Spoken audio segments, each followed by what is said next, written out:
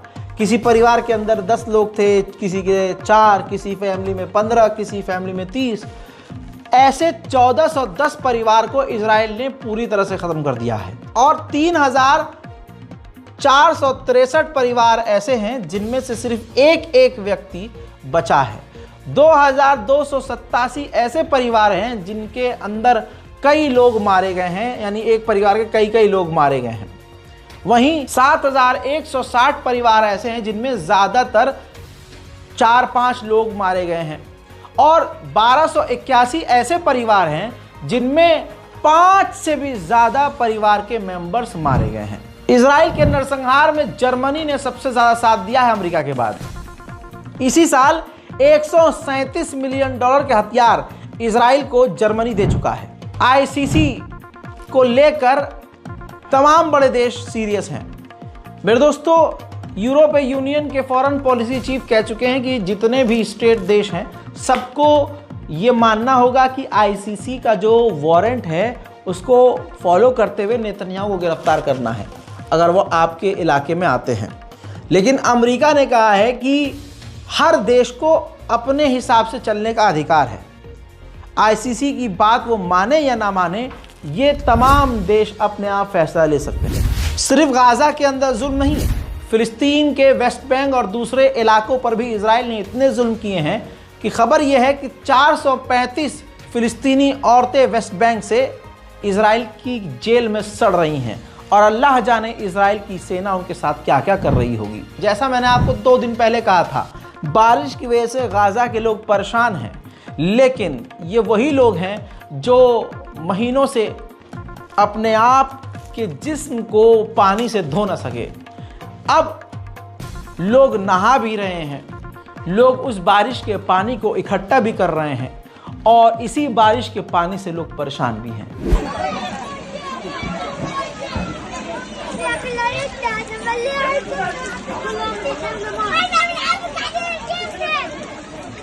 Northern Gaza को Israel ने 50 दिनों से घेरा हुआ है।